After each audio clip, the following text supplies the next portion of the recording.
Howdy doody, geographers. Last time we talked about Australia on the move. Today we're going to talk about China on the move. Okay, yeah, about internal migration in China and a lot of very interesting things going on in China. It's going to be the most powerful country in the world within our lifetimes, would be my guess. So we need to study it.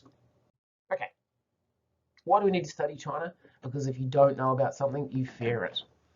There's a lot of Australian politicians and talking heads who are like, oh, China's so scary, but is it really? I don't know. Let's find out more. So your learning goals are you're going to know the causes and effects of globalization in China. Globalization is the idea that more things spread around, there's more interconnection between places, things that happen here affect things over there, that we're more connected. Yeah. Centuries ago, there was very little globalization. You know, it would take you 6 months to get to the other side of the world. Now we've got hard out globalization, especially with the internet, something that happens, if there's a Facebook outage that happens to everyone in the world at the same time. If I want to contact someone on the other side of the world, I can do it like that. And you're going to be able to interpret a graph. I will show you a graph and you will answer some questions about it. It's a population graph comparing China and India. It should be very interesting. Okay. The causes of urbanization in China. That's what we're talking about, yeah. Why are more people in cities in China? It used to be illegal. That's a simple answer. So before 1978, it was illegal to move from the country to the city. So you can see China is a communist state. Communist states generally have much more intrusive laws, I guess you could say. It would be very strange for Australia to have a rule saying where you're legally allowed to move to. I mean, I know we're in the middle of a pandemic and we're not legally allowed to leave the country at the moment, but in normal times, we would never have a law like that. Anyway, in 1978, that law was removed. So you were allowed to move from the country to the city. That's one of the reasons why people did it.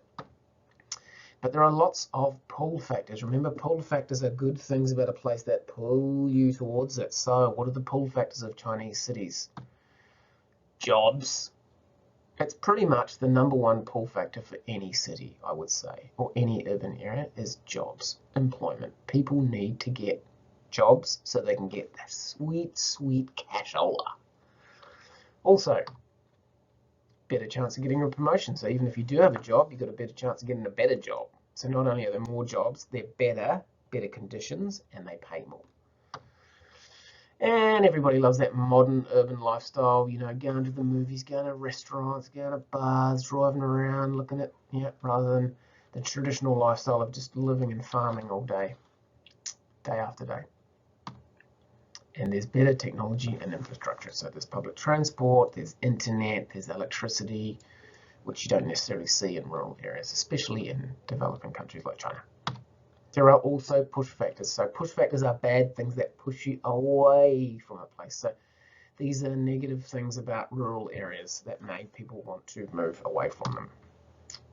Because automation, like machines, can do more work than humans, we don't need as many humans to do the work, right? So farms have been automated, they've been mechanized, and so you don't need as many farmers anymore. So what all those out-of-work farmers do, they move to the city to get jobs in factories or whatever. Yeah. You'll often hear all this rubbish about, oh, migrants are stealing our jobs, blah, blah, blah, blah, blah. No, the number one reason for job losses going forward, and has been for the last couple of decades, is automation. We are automating stuff, right? Think about an ATM. You used to have to go into a bank and say to a person, can I please have $20? And they would give you $20. Whereas now you just go to a machine, boop, boop, boop, the money comes out, right? So that bank teller is out of a job. Anyway, farming jobs don't pay very well, so you often find a mirror effect, a push factor, something bad about one place is also on the other side something good about another place. So the push factor here is that farming jobs don't pay well, and the pull factor in the cities is that city jobs do pay well. Leaders have encouraged people to move to cities. I don't know why there's a random 2 there. Oh, there you go. That's a follow-on. So because city jobs pay more, local leaders are saying, yeah, no, move to the city get that high-paying job, and then send money back to their families still living in the country. That's one of the main sources of money for rural areas in China, is city-based workers sending money home to their families in rural areas. And you find this internationally as well. It's a very interesting phenomenon. You find people from poor countries will go and work in rich countries, earn money, and send that money back to their country. And it happens, we looked at this yesterday on the last lesson, seasonal agricultural workers, people from poorer Pacific Islands come to Australia, pick fruit, and take that money back to their Pacific Island. Let's have a look at a couple of cool photos of China. Look at that. In 20 years, that's how much Shanghai has developed. That's insane. It's the exact same spot.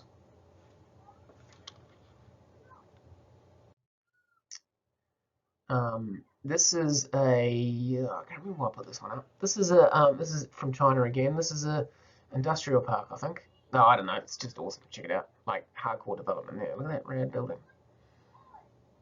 Just look how much denser look at the population density in Asia compared to Australia, right? We don't all live in towers. I'm from New Zealand. I hadn't even seen an apartment block until I left the country. I mean, yes, we do have apartment blocks in New Zealand, but I came from the middle of nowhere, so I'd never seen one. But look at this. It's just more traditional for Asian cities to have heaps and heaps high. You think about like the suburbs, you know, like Greenville and stuff. Everyone's got a massive house. We're not living in towers. Anyway, so what are the effects of this urbanization? Well, China's going to have 15 cities with more than 25 million people in it. 25 million, that's 5 times bigger than Melbourne, and they're going to have 15 cities that big in the next few years. Madness. A lot of workers who move from the countryside to the city in China don't do it permanently. They just move there to work, and then they come back afterwards.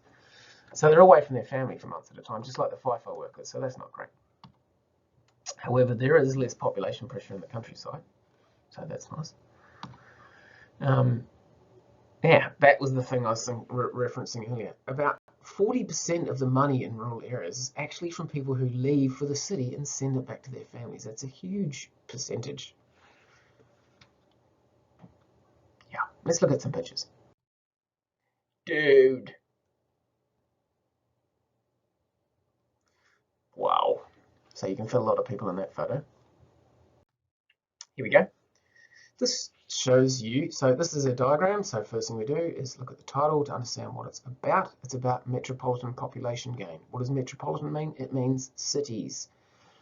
Population, yeah, people, gain, yeah, going up. So it's saying, and this is going to 2030. We're not in 2030 yet. So some of this is a guess or projection or an estimate. So over that 15-year period, this is what they think.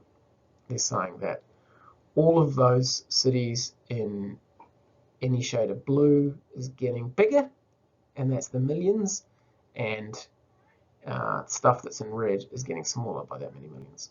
Yeah. So what can we say? So that's what it's about. What can we learn from this? Pretty much almost all of the cities in China are having a big metropolitan population gain in that 15-year period. It's going to be an extra 3 million people in Beijing alone. One other thing we can point out, though, is that the northern cities are becoming less popular. So my guess would be that there's probably more employment down here, and so maybe some of these people are moving to these other cities. There you go. And that the source is from The Economist. It's a business magazine. Very, very reliable source. Right. Activity. This is a population graph. On the left, we have India. On the right, we have China. And the length of the bar tells you how many people are in that age bracket. Yep. So, in India, there are about 120 million people aged between 0 and 4. In China, there are only about 75 million people aged between 0 and 4. Let's go to another one, though. Look at this. People aged 35 to 39, about 110 million in India, but probably more like 140 million in China. So they're quite different, those two population graphs. So, some questions. Which country looks like it has the larger population? Think about how you might work that out. Yeah, each bar represents how many people there are in the country in that age bracket. They're all 5-year age brackets. Which country has more young people? Which country has an older average age? And why do you think the two sides of the graph are different? Why is this quite smooth? That goes down because people die as they get older, yeah, so there's less old people, obviously. But this one's all over the show. Why do you think they're different? Do you know anything about China having any forced population policies? That's my hint. You might want to Google China population policy to help you answer that question. Let's look at a video called China on the Move. Check it out.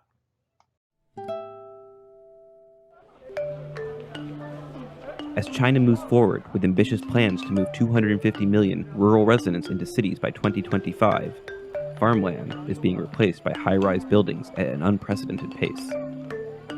But the timeline of the massive migration is so rapid and far-reaching, there are concerns that some people will be left behind.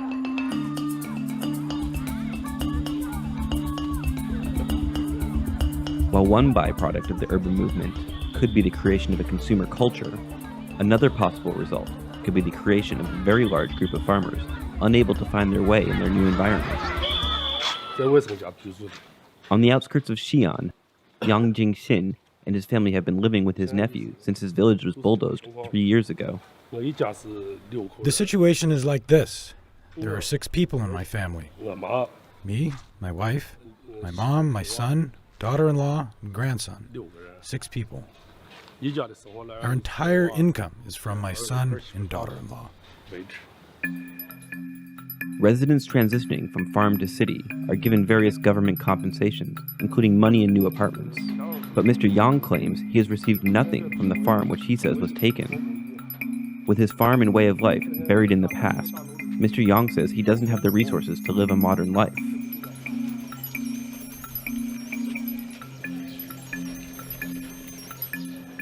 Many of those who moved from rural areas were surviving off the land.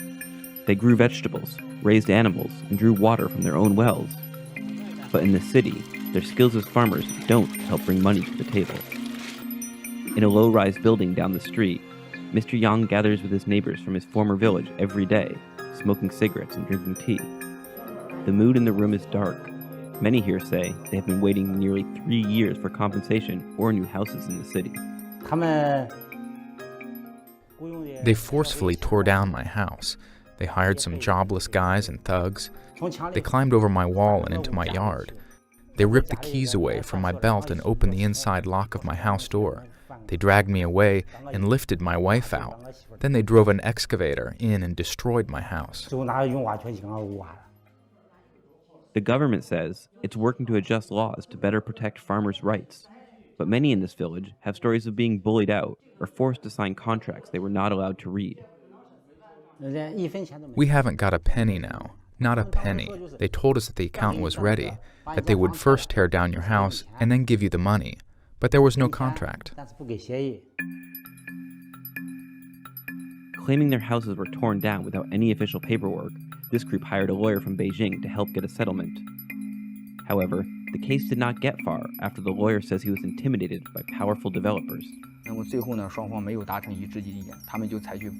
In the end, we didn't reach an agreement. They got violent and took me away from the villagers' home. They hit me in the head, slapped my face, and pushed me down the stairs. Then they forced me into the car and kept hitting me. They wouldn't let me leave for hours. They forced me to meet their leader. They took me there and pushed me out of their car. I saw the office of their leader. I thought I would be safe, but it wasn't true. I was pushed into the office and I saw him sitting behind the desk. He was just staring at me. Then the thugs poured tea on my face and body. He just stared at me in silence. As China's urbanization machine rolls onward, some experts believe human rights may be a victim of what the Chinese government calls progress. One result could be a growing underclass of angry farmers turned unemployed urban citizens. If you go to write a complaint letter, you will find most letters are like stones dropped into the sea. Or some departments will just leave it to a lower branch. But the lower branch is actually the problem maker. So after you write a letter, your complaint will go to the people that made the problem. So you can imagine, how can a problem be solved? It's very difficult. I don't know how to live anymore. I've just been borrowing money and doing some small jobs to earn some cash. I've used my savings to support our lives. In the future, I don't think we can continue to live like this. We've lost our basic life insurance. The future's dark for us, and we don't know where to go.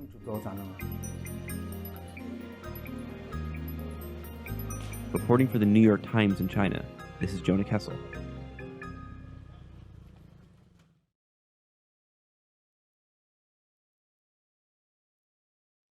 Super simple reflection activity today. It's a headline. So pretend that you are writing a headline for a newspaper. What will be the headline that summarizes today's lesson? And that's it. Thanks heaps. Keep it real.